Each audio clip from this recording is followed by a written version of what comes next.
नमस्कार। कुंडली में मंगल लग्न में चतुर्थ भाव में, सप्तम भाव में, अष्टम भाव में या द्वादश भाव में होता है तो ऐसा जातक मांगलिक होता है।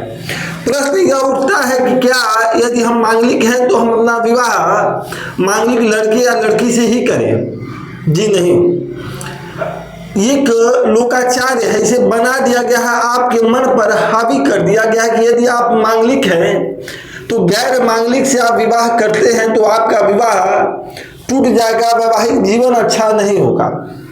जबकि ज्योतिष शास्त्र कहता है कि यदि आप मांगलिक हैं, जिस भाव में आपके मंगल विराजमान है उसी भाव में यदि आप कन्या हैं और आपके चतुर्थ भाव में मान लीजिए कि मंगल विराजमान है, तो वर के कुंडली के चतुर्थ भाव में यदि पाप ग्रह शनि राहु केतु विराजमान हो तो ऐसे जातक का विवाह किया जा सकता है, उसे मांगलिक दोष नहीं लगेगा।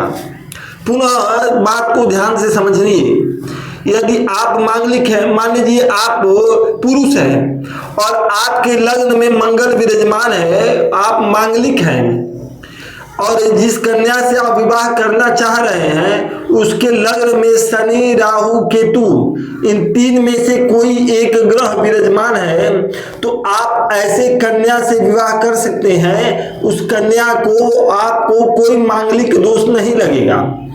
शास्त्र स्पष्ट कहता है कि जिस भाव में मंगल विराजमान हो उसी भाव में यदि पाप ग्रह विराजमान हो तो वह मंगल दोष के प्रभाव को, दुष्प्रभाव को खत्म कर देता है। ऐसे दो व्यक्तियों का एक साथ विवाह किया जाता है, यह पूर्ण सत्य है। यह तथाकथित लोगों ने बना दिया कि सिर्फ मांगलिक लोगों से ही विवाह किया जाता है, यह पूर्ण सत्य नहीं है। देखिए, बहुत सारे लोग कहते हैं कि मांगलिक हूं, मेरे वैवाहिक जीवन में दिक्कत आ रही है। सिर्फ मांगलिक होने से किसी का वैवाहिक जीवन न तो अच्छा हो सकता है न खराब हो सकता है। इस बात को आप और हम जितना जल्दी समझ लें उतना ही हम दोनों के लिए बेहतर है। बहुत सारे लोग जो ये मान के चल रहे हैं कि यदि मांगलिक हैं तो हमारा वैवाहिक जीवन खराब होगा, दरअसल वो भ्रम में पड़े हुए हैं। सिर्फ मांगलिक दोष के कारण किसी का वैवाहिक जीवन खराब नहीं होता है। वैवाहिक जीवन के पीछे कुंडली में सप्तम भाव पे पड़ने वाली दृष्टि, सप्तमेश की स्थिति निर्भर करती है। आपका वैवाहिक जीवन कैसा होगा, कैसा होना चाहिए, इसे अच्छा करने के लिए सबसे जरूरी है कि आप अच्छे से कुंडली मिलान कराकर और तब विवाह करें तो आपका वैवाहिक जीवन 100% सुख में होगा। कुंडली मिलान में किन बातों का ध्यान रखना चाहिए विशेष रूप से, इस बात पर मैं एक वीडियो बना रखा हूं जिसे 14-15 हजार से अधिक लोगों ने देख चुका है। आप भी उसे एक बार देखिए, चैनल को सब्सक्राइब कीजिए, एक बार अवश्य देखिए।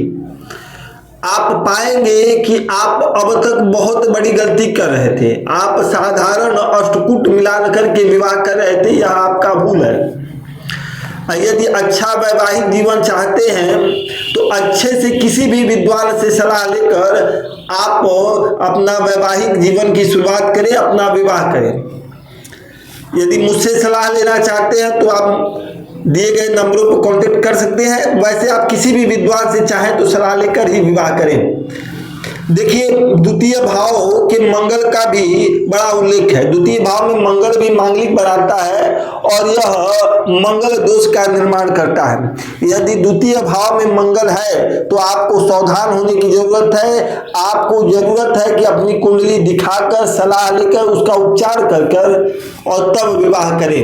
जय मां भगवती।